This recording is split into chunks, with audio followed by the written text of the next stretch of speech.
प्रणाम, नमस्कार। बहुत स्वागत है आपका उस कार्यक्रम में जिसका नाम है हे प्रभु आनंद दाता, और इसके एक नए एपिसोड में हम आपका स्वागत करते हैं। बरसों पहले कॉलेज के दिनों में एक मैगज़ीन में मैंने जो पढ़ा था लेख, वो मैंने हमेशा अपने जीवन में भी उसको बहुत रेलेवेंट पाया, प्रासंगिक पाया। आज वही विषय मैं अपने विद्वान वक्ता के समक्ष रखने जा रहा हूँ। और वो विषय इस तरह से था, आलेख का केंद्र ये था कि हम में से बहुत सारे लोग पार्टीज़ में जाते हैं, विवाह समारोहों में जाते हैं, जन्मदिन समारोहों में जाते हैं। धार्मिक समारोहों की मैं यहाँ बात नहीं कर रहा हूँ, उनका अपना एक विधान होता है। उसमें ये नहीं होता कि आप बीच में एंट्री लेकर बीच में से ही निकल जाएं। वो एक किस्म की अशिष्टता हर दृष्टि से विधानगत भी मानी जाती है और वो उपयुक्त भी नहीं प्रतीत होती। लेकिन जो प्रसन्नता के आयोजन हैं समाज के, वहाँ आप बैठे हुए हैं, तो उस लेख में ये बात पर जोर दिया गया था कि हमारा एक मित्र जब पार्टी परवान चढ़ती है उसी समय वो खड़ा होता है और कहता है, मित्रों आज का दिन यादगार रहा मेरी स्मृति में, मैंने बहुत आनंद उठाया इस पार्टी का, लेकिन अब मेरे सोने का समय हो रहा है तो मुझे निकलना होगा। बाकी कहते हैं, अरे मूर्ख, अभी तो पार्टी परवान चढ़ रही, तू अभी जाने की बात कर, अभी तो खाना भी नहीं। दोस्तों, सब कुछ हो गया, खाना भी बहुत स्वादिष्ट था, अब मैं रुकने वाला नहीं हूं क्योंकि मैं सोना किसी कीमत पे मिस नहीं कर सकता हूं। Thank you, God bless you, ये पार्टी हमेशा याद रहेगी। और वो निकल जाता है। और हम में से अनेक लोग यही मन में सोचते रहते हैं कि अब मैं कहूँगा मेजबान के पास जाके, भाई साहब बड़ा आनंद आया, अब आज्ञा लेता हूँ। लेकिन संकोच कि अभी तो 11 बजे हैं, अभी तो सब लोग हैं, उधर शर्मा जी खड़े हैं, इधर सिन्हा साहब हैं, श्रीवास्तव साहब तो बड़ा ही लुत्फ ले रहे हैं, मैं कैसे कहूँ कि निकल जाऊँ यहाँ से। और ये सोचते सोचते कुड़कुड़ाते कुड़कुड़ाते जब रात को 1:30 बजे आप पत्नी और बच्चों के साथ जाते हैं, तो पत्नी कहती है, कल बच्चों को स्कूल कैसे भेजूँगी, क्या करूँ मैं, कह नहीं सकते थे जल्दी चले। अरे कैसे कह देता, बॉस की पार्टी थी, कहना मुश्किल था। वो तो चले गए भैया कह के बड़े आसानी से। फिर आप और नाराज हो जाते हो, अरे वो भुगतेगा, वो जानेगा, वो करेगा।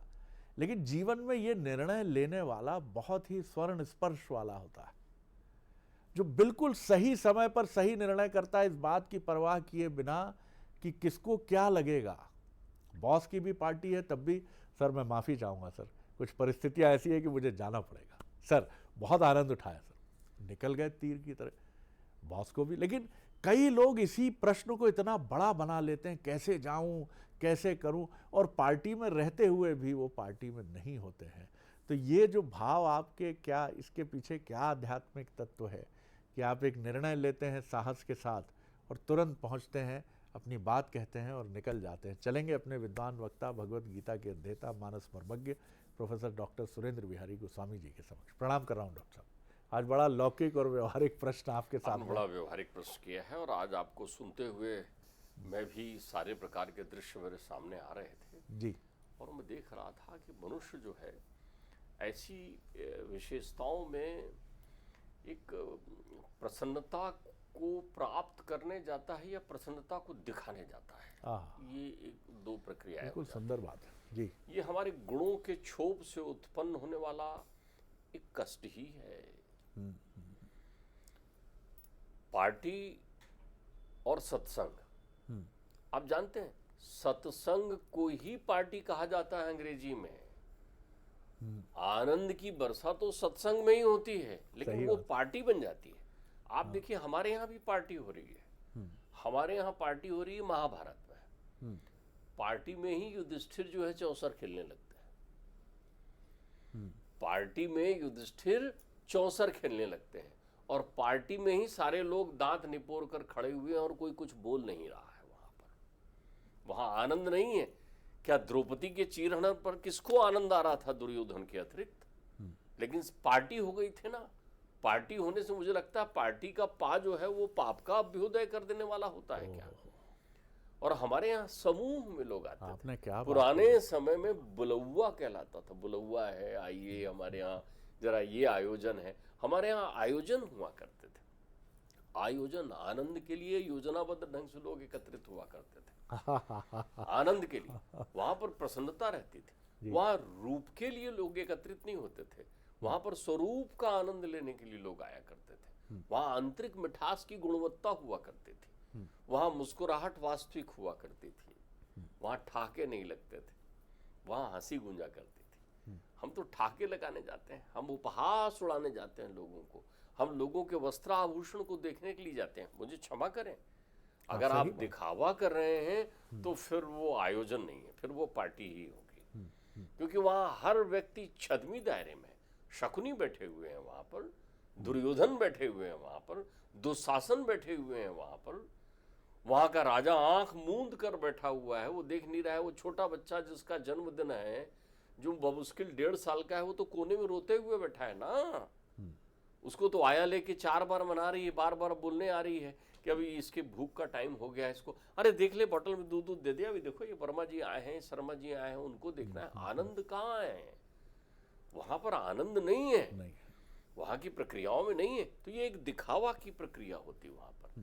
और सत्संग हमारे यहाँ कब होता है, आयोजन हमारे यहाँ कब होता है? आप देखिए, कृष्ण पार्टी छोड़ करके आयोजन में पहुंचे, संघ में पहुंचे। कहाँ? विदुर के यहाँ। कहाँ पहुंचे? विदुर के यहाँ। अपनत्व जहां पर है, जी, जी। आप अपने यहाँ उन्हीं को बुलाइए जिनके साथ आपका अपनत्व होता है। जब भी आप दिखावा कर रहे हैं तो वहां पर आप त्रिताप के घेरे में। हमारे यहाँ 3 गुण इसीलिए बनाया, इनका विक्षोभ विक्षेप हर जगह होता है। मैं कह रहा हूं, लेकिन ये इतना कड़वा यथार्थ है कि इसके विक्षेप से कोई वंचित नहीं हो सकता संसार में। जहां भी हम आधिभौतिक ताप से घिर जाते हैं, त्रिताप कहे गए हमारे यहाँ, वहां हम सब कुछ दिखावा की रणनीति में चलते हैं। हमारा सारी प्रक्रियाएं दिखावा में होती है। इससे कोई वंचित नहीं है। द्रौपदी भी तो वंचित नहीं है। महाभारत इसीलिए तो हुआ है। अब बड़े सहज भाव से दुर्योधन घूम रहे हैं ना, भ्रमण कर रहे हैं ना, अपना तालिकाएं बनाई है ना, आपने विश्वकर्मा की बनाई हुई सुंदर इंद्रप्रस्थ नगरी बनाई है ना, जहां थल में जल का, जल में थल का भेद है। आदमी तो अपने घर को दिखाने पहुंचता है। आप देखिए ना, ये मैंने ये बनाया है। हाँ, लेकिन ये भी कहता है यहाँ संभल के ये थोड़ा अलग बना है, अलग बना है, पानी नहीं है वो। अब वहां देखिए, वहां लेकिन वो पार्टी हो गई ना, वहां पार्टी। वाह डॉक्टर, वाह, बहुत सुंदर। जब भी आप कहीं किसी की उपेक्षा या उपहास करते हैं, तब भी आप पार्टी में होते हैं। फिर उस आयोजन में प्रसन्नता नहीं खिल सकती। वो तो व्याख्या है भी। वहां खिलखिलाहट नहीं हो सकती। जहां आप लोगों की तुलना करते समय, अच्छा ये जूता आपने कहां से खरीदा है, ये ड्रेस तो बड़ी सुंदर लग रही, कितने की है? और जहां आप कीमतों को बताते हुए पहुंचते हैं वहां पर, अरे आप जिसके लिए पहुंचे हैं वो आयोजन की मुख्य विषय वस्तु है, वो आयोजन की मुख्य विषय वस्तु है। आप उसके संदर्भ में चर्चा करिए ना, जिसके लिए गए हैं। वो संदर्भ छोड़कर सारी चर्चाएं आप करते हैं, वैयक्तिक हो जाती है। तो वो फिर जो है मूल रूप से वो ताप देता है त्रिताप में। और आदि भौतिक ताप बहुत बुरा है। यहाँ से लौटकर बहुत सारे लोग उदासीन, दुखी, क्षोभ में गिर जाते हैं। तो आप गए तो वहां आनंद के लिए थे ना, वहां तो आप गए थे भोजन प्रसादी प्राप्त करने के लिए ना। तो वहां भोजन का आनंद मिला, वहां पारिवारिक सौहार्द का वातावरण मिला, वहां अनुराग आया या राग आया? वहां अनुराग आया या राग आया? आप देखिए, वहां आपकी दृष्टि, जाति कितनी दूषित है, परिवेशगत वातावरण अगर नकारात्मक है तो वो पार्टी है। और यदि वहां सकारात्मकता के फूल खिले हैं तो वो आयोजन है, वो कार्यक्रम है, वो उपक्रम है, और वो सत्संग है। हमारे यहाँ तो बहुत सुंदर बात कही गई सत्संग को परिभाषित करते हुए, कैसे सत्संग हो जाए। वो कहते हैं, जीवन मिट जात मन विषय रस रमायत। सावधान हो जाइए, जीवन खराब हो जाएगा आपका। बहुत सारे लोग ऐसा निर्णय लेकर आ जाते हैं, ऐसी संकल्प और कल्पनाएं लेकर आ जाते हैं, बुरा मान जाते हैं। कई बार तो आपको बुरा बनाने के लिए आमंत्रित किया जाता है। ये आपके क्षुद्र मन का परिचायक है। यदि प्रभु ने आनंद दिया, आप मानो आप सुख बांट रहे हैं, अच्छा सूत्र है। तो सुख तब बटा हुआ माना जाता है जब उसके बांटने से आनंद आ जाए। मैंने आपसे पहले भी कहा है, किसी का दुख बांट लीजिए तो आनंद हो जाएगा, अपना सुख बांट दीजिए तो आनंद हो जाएगा। अपना सुख बांटिए आप। तो आपने सुख बांटने के लिए ही तो लोगों को बुलाया है। हमारे यहाँ एक गीत की पंक्ति छोटा अनुज कई बार गाता है कि पलकें ही पलकें बिछाएंगे और शाम प्यारे जब मेरे घर आएंगे। तो वो कहते हैं, प्रेमी जनों को बुलाएंगे, जब श्याम प्यारे मेरे घर आएंगे। आनंद ही परमात्मा है, सुख ही परमात्मा है, वो अनुभूति ही परमात्मा है। तो फिर आप उसको सापेक्ष भाव से बांटिए और निरपेक्ष रहते हुए हर व्यक्ति को पूछे, अरे चाचा जी आप आए, दादाजी आप आए। जब आप अपने माता पिता को छोड़कर पड़ोस के चाचा जी और मामा जी और बाबा जी को बुलाते हैं पार्टी में, और आपके माता पिता नहीं रहते, तब वो पार्टी होती है। तब वो पार्टी, क्या बात है डॉक्टर साहब। तो इस पार्टी से बचिए, ये आयोजन मत करिए घर में। ये आयोजन इससे एक कलुषित वातावरण बनेगा आपके जीवन में। आप दिखाने मत बुलाइए, आप जैसे हैं आनंद से बुलाइए। परमात्मा की कृपा कहिए, ईश्वर की कृपा से मेरे यहाँ ये सुखद व्यवस्था आई, तो बैठक करिए ना। आप मीटिंग ऑफिस में करिए, वो मीटिंग में मत परिवर्तित करिए, उसको बैठक करिए। घर साहब मंदिर है, उसको क्लब मत बनाइए। घर मंदिर है, उसको क्लब मत बनाइए। वहां कोई ऐसे, आज आप देखिए, मैंने देखा लोग ऐसा विभाजन करके बैठे हैं, हाँ जो लोग उसके शौकीन हैं वो उधर चलिए। अब आपने एक विभाजन रेखा खींच दी, आदमी में हेयता आ गई, एक समरूपता वहां पर अभाव हो गया। वो उस नजर से देखना, अच्छा वो वर्मा जी उस टेबल में बैठे हैं, वहां कुछ गिलास में रखा हुआ है, अरे अरे अच्छा वो भी ऐसे हैं। अब आप देखिए आपकी चर्चाएं बदल गई। आप समरूपता रखिए यदि जीवन में आनंद चाहते हैं। बहुत सुंदर कह रहे हैं डॉक्टर साहब, आप ये करिए ना, एक एक शब्द आपका जो है, आप ये करिए ना। आपको मना किसने किया? उसके लिए एक अलग आयोजन, विभाजन मत करिए। या तो पार्टी का स्वरूप वो हो या ये हो, वहां कोई अपर लोअर लिमिट नहीं है। हाँ, वर्गीकरण नहीं है वहां, वर्गीकरण नहीं। आप उसको ऐसा रूप में करिए कि बिल्कुल खुला हुआ है, दोनों हाथ फैलाकर गलबैयां बढ़ाते हुए आप आइए कि आप आए तो मुझे इतना बड़ा अतिथि देवो भव की तरह आप स्वागत करिए ना। तो आप देखिए परिवार का वातावरण। और दूसरा, आप पीछे, मेरा कोई पूर्वग्रह नहीं है डॉक्टर साहब, लेकिन सामिश निरामिश जहाँ दोनों होते हैं वहाँ कितना कंफ्यूजन होता है। मैं दोनों के प्रति कोई मेरा वो आग्रह दुराग्रह नहीं है। मैं तो कहता हूँ ना, अपरुच भोजन पररुच श्रृंगार। जो आपको अच्छा लगे वो भोजन करिए आप। किसी ने मना नहीं किया है संसार में, मैं इस मामले में कुछ नहीं कहता, ये तो आपकी रुचि पर है। कैटरिंग वाला लड़का कहता नहीं ये नहीं सर, आप वेज चाह रहे हैं ना, ये वेज नहीं है सर। शरद जी वहां तो आदमी, ओ आज मेरा धर्म भ्रष्ट हो जाता यदि ये हो जाता तो। आप देखिए कमाल है, आपने टेबल अलग बना रखी है, आपने पेय अलग सजा रखे हैं आपकी, और उसके बाद फिर ये परिचर्चा, वो वही का वही रहा। देखो कहाँ वहाँ तुम ये खाते बैठे हो यार, ये भाजी खाते बैठे हो, तुम क्या जानो ये क्या होता है। तो उसने दूसरा कमेंट्स कर दिया, तुम ऐसा क्यों कर रहे। अब ये पार्टी है आपकी, ये संभव है पार्टी में। और ध्यान रखिए, नकल पाखंड का परिचायक है। आप वही करिए जो संस्कार और संस्कृति आपके परिवेश की हो, आपके कुल परंपरा की हो, आपके घर की हो। मैं तो कई बार सोचता हूँ ये होटल के प्रबंधक कहीं मुझे ढूंढने न लग जाएं कि आप हमारे होटल की बुराई कर रहे हैं क्या। नहीं, बहुत अच्छी बात है। सब बढ़िया भोजनालय बने हुए हैं, पुराने समय के तो है। मुसाफिर खाने ने होटल का रूप ले लिया है, मुसाफिर खाने ने, भोजनालय ने रेस्टोरेंट, और ये इसका स्वरूप ले लिया है। तो जिंदगी से चलने वाली प्रक्रिया है, परिवर्तन बहुत स्वाभाविक है। लेकिन आप अपने मूल स्वरूप को न छोड़िए, अपने स्वभाव के अनुकूल करिए। किसी को दिखाने या बताने के लिए कोई आयोजन यदि आप कर रहे हैं तो फिर पार्टी कर रहे हैं, फिर वो कार्यक्रम और आयोजन नहीं, वो तो दिखावा है आपके जीवन का। आप पूरे समय देखिए, हमारे जीवन में अंतर्द्वंद नहीं आना चाहिए। अंतर्द्वंद कैसा होता है, जो है वो दिख ना जाए और जो नहीं है वो दिखता रहे। बस अब आपकी पार्टी हो गई। पार्टी कब हो गई, जो है वास्तव में जो है वो दिख ना जाए। सही बात है। आप क्यों ना दिखें, हम यही हैं। आप सहजता में रहेंगे। आप ध्यान रखिए, धन की बात नहीं है, आपका मन आनंदित हो जाएगा। मुझे इससे नहीं अंतर पड़ता कि आपने कितना धन खर्च किया, इससे अंतर पड़ता है कि आप कितने आनंदित और मन प्रसन्न हुआ। भोजन का स्वाद बदल जाता है, लोगों के व्यवहार में बड़ा परिवर्तन आ जाता है, आत्मीयता के संपुट बढ़ जाते हैं, तब सत्संग होता है। जीवन मिट जात मन विषय रस रमाए से। और उसी पंक्ति में आगे एक बड़ी अच्छी बात की, आदर मिट जात रोज रोज घर के जाए से। सही बात। जैसे आदर रोज रोज जाने से घट जाता है, वैसे ही ध्यान रखिए ये रोज रोज वाली प्रक्रिया नहीं है आपकी। आपने आयोजन किया है भाई, आपने प्रक्रिया किया है, तो वहां आपको समादरणीय बनाने की प्रक्रिया करना पड़ेंगे। और कुसंग मिट जात सत्संग के बनाए से, कलुषित मन संत हो जाए तब तो आपका ये आयोजन सुंदर है। वहां ऐसे लोग जो रूठे लोग हैं वो मान जाएं। अरे चाचा जी आप बहुत दिनों बाद दिखे, ये तो अक्सर आपका स्मरण करते रहती है। आओ बेटा जरा प्रणाम करो, जरा नमस्कार करो। आप उनको सम्मान का प्रदर्शन करिए।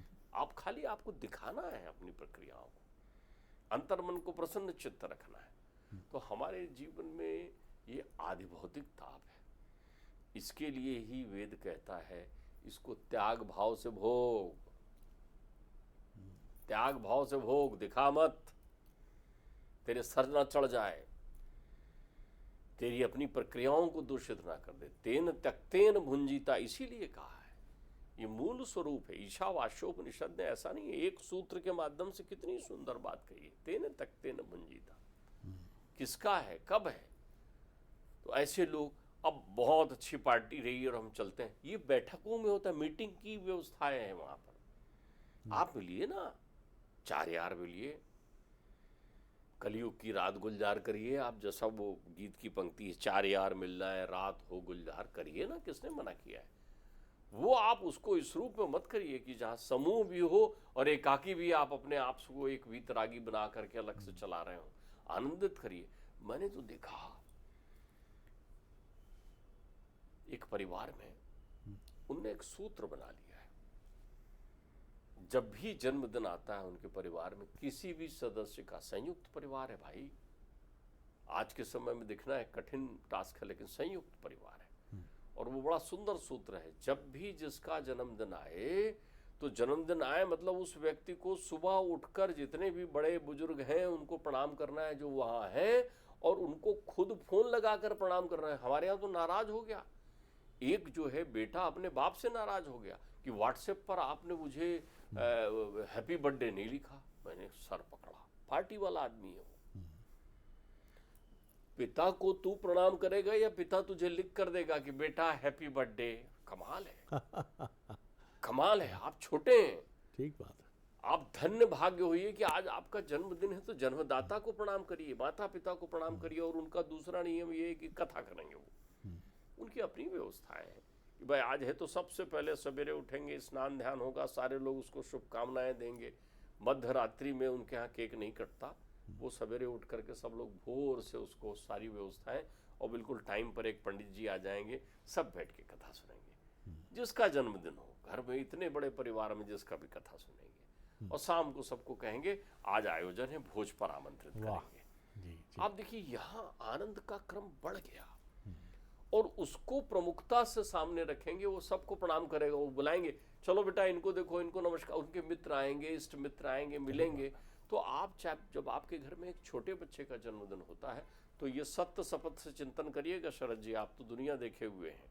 आप देखिए उस छोटे बच्चे की प्राथमिकता कितने देर की रहती है, जितनी देर में आप उसको फुकवा के दिया नहीं बुझा लेते और केक कटवा नहीं देते, उसके बाद आपका समग्र ध्यान किस ओर है, चहुओं और लोगों को देखने में, क्योंकि इतने अतिथि आए हैं। लेकिन इतने अतिथि आए तो उनके बीच में बेटे की चर्चा हो रही है कि नहीं हो रही है, बात परिवार की, आनंद की, कुशलता की, एक दूसरे का सुझाव आपको मिल रहा है कि नहीं मिल रहा है। बहुत सुंदर डॉक्टर साहब। तो ये मिलिए ना, कितनी अच्छी बात है कि संसार रूपी कुंभ के मेले में इतने सारे लोग समय निकाल कर आपके पास आए हैं। हर समय मूल्यवान है, क्योंकि जीवन में प्रत्येक क्षण का अपना महत्व है। तो वो समय जो एक ऐतिहासिक कल में परिवर्तित हो जाएगा, वो आपके जीवन में बीतते समय सुख की उत्पत्ति करके गया कि नहीं, ये आपके आयोजन के। बिल्कुल सही बात है। और इसीलिए द्वंद्व या फिर खिन्नता या उद्विग्नता जो आपके आचरण में आती है, वो कहीं ना कहीं एक नकारात्मक चिंतन से आती है। और इसीलिए भाव मन में आता है कि कोई नाराज़ हो गया तो, किसी को अच्छा नहीं लगा तो। और इसके पहले भी कुछ एक प्रसंगों पर हमने एक रूसी कहानी का यहाँ जिक्र किया है, जहाँ एक क्लर्क एक बड़े अधिकारी की पीठ पर छींक देता है पीछे एक नाटक देखते समय, और उसे लगता है कि अब तो उसका जीवन संकट में होगा, क्योंकि ये व्यक्ति शासन तंत्र में बड़ा प्रभाव रखता है। जिस अधिकारी पर वो छींकता है वो भूल भी जाता है, लेकिन वो अगले दिन उसके घर पहुंच जाता है और हाथ जोड़कर कहता है कि मैंने बड़ी अशिष्टता की, मैंने छींक दिया था, आपको याद होगा कल। उसको फिर स्मरण हो जाता है, वो फिर क्रोध से कहता है इडियट। उनको साधारण सा मैनर्स भी नहीं मालूम है, मुंह पर हाथ रख लिया जाता है छींकते समय, जा मैं तुमसे नालायक बात भी नहीं करना चाहता। अब वो घर आकर सोफे पर फिर धस जाता है। पत्नी लाख समझाती है कि कुछ नहीं होगा, लेकिन कहता नहीं अब तो अनिष्ट है, अब तो, और हार्ट अटैक से उसकी मृत्यु हो जाती है। तो अनिष्ट की आशंका हम लोगों को कितना बेचैन करती है। बॉस न जाने क्या सोच रहे होंगे, कई लोग घर में माताजी क्या सोच रही होंगी, पत्नी क्या, पड़ोसी क्या सोच रहा होगा। ये अनिष्ट की आशंका आपको बेचैन करती है और आपकी उन्मुक्तता को बांध बनाकर, स्टॉप डैम बनाकर रोक देती है। आप उन्मुक्त नहीं रह जाते, फिर आप ऐसे एक अजीब से पालतू से, माफ़ कीजिएगा, पेट हो जाते हैं कि जिसको जब जहाँ जंजीर से बांध दिया गया, जब चाह खोल कर कहा टहल ले ऐसी परिधि में। ऐसे मत होइए। देखिए मैं आपको बताऊं शरद जी, जी एक जमाने में मुझे तो 2-3, आज के शब्दों में कहूं तो 2-3 दिव्य पार्टियां याद हैं जो पढ़ी है मैंने पुराणों में, वेदों में जिनका वर्णन है। एक पार्टी तो मैंने पढ़ी जब राम का जन्म हुआ, जब सूर्य जो है 1 मास तक वहां टिका रहा, और एक पार्टी तब हुई जब राम का राज्याभिषेक हुआ। अब आप देखिए वहां कितनी सुंदर, ये अलंकरण देखिएगा। राम के राज्याभिषेक में प्रत्येक अयोध्यावासी नागरिक और आमंत्रित जितने जनपद के प्रधान और देवी देवता और नर वानर जितने थे, किन्नर गंधर्व इत्यादि, सब ने राम का सामीप्य प्रत्यक्ष अनुभूत किया। अर्थात वहां का वातावरण ऐसा था कि सबको ये लग रहा था कि राम उनके समीप ही हैं। आप ध्यान रखिए, अर्थात उनका पार्ट एवरीबॉडी के साथ था। सही बात, तभी तो पार्टी थी वो। तभी तो क्या आप ऐसा कोई कर रहे हैं जिसमें आपकी उपस्थिति और आपका इन्वॉल्वमेंट और जितने आए हैं उनका इन्वॉल्वमेंट रेसिप्रोकली जिसको कहते हैं, अन्योन्याश्रित रूप से एक दूसरे के साथ जुड़ा है? कहीं ऐसा तो नहीं कि कोई उपहास का शिकार हो रहा है, कहीं ऐसा तो नहीं कोई भेदभाव का शिकार हो रहा है। तो ये सुंदरतम स्थिति थी। वहां कितनी बड़ी पार्टी हुई होगी, आप ये सोचिए। जब राम का विवाह हुआ होगा तब कितनी बड़ी पार्टी हुई होगी। और आज आपने पार्टी शब्द की जो व्याख्या की वो भी अद्भुत है कि ये पार्टियां क्या पाप की तरफ तो नहीं ले जाती। माफ कीजिएगा, मेरा कोई पूर्वाग्रह नहीं है, लेकिन ड्रग्स पार्टी, रेव पार्टी, ये क्या पार्टी वाकई? भाई एक तो है बुलबुआ, आप आइए, आनंद से आइए, आनंद से रहिए, आप भी प्रसन्न होइए। अरे कितना सुंदर है भाई, बालक की आंखें तो एकदम दादाजी पे गई हैं। एक ये बुलबुए की पार्टी है, और एक पार्टी है कि जहां आते ही कोई किसी को ठीक से जानता नहीं है, वर्गीकरण और विभाजन है। बच्चे को हमने संस्कार देने के बजाय सिखा दिया है कि फूंक मारो मोमबत्ती पर और उसके बाद केक खाओ, सबसे इलीट बने रहो, अजीब टाइप की टोपी पहन लो और सबसे अलग दिखो, उस दिन के राजा तुम हो। वो बालक जो है, जो 5 साल का है, लेकिन वो ऐसे अहंकार से चल रहा है कि इस समय तो आई एम द किंग। और एक पार्टी वो है जहां आप कह रहे हो बेटा इनके पैर छुओ, ये दादाजी हैं, ये ताऊ जी हैं, ये पड़ोस वाले हैं, नहीं नहीं सबके पैर छुओ, नहीं नहीं, अरे आप मना भी करो, बहुत छोटा है, थक जाएगा, अरे नहीं साहब ये संस्कार है। और उसी बालक को आप बाद में इसमें आप देखिए, मृकंड ऋषि ने अपने पुत्र मार्कंडे को आशीर्वाद दिलाकर अजर अमर बना दिया था। आप ये समझिए, सबका आशीर्वाद प्राप्त करके अजर अमर। दूसरा एक बहुत सुनिश्चित सत्य है अपनी जगह कि अगर आपकी पार्टी स्वतंत्र है तो इससे आनंद कुछ नहीं हो सकता। सावधान रहें, स्वच्छंद तो नहीं है। ये भी बहुत सुंदर बात है, इससे अधिक कुछ कहने की आवश्यकता नहीं है। अगले, बहुत धन्यवाद डॉक्टर साहब, प्रणाम है आपको। अगले एपिसोड में एक और विषय लेकर उपस्थित होंगे। प्रणाम, नमस्कार।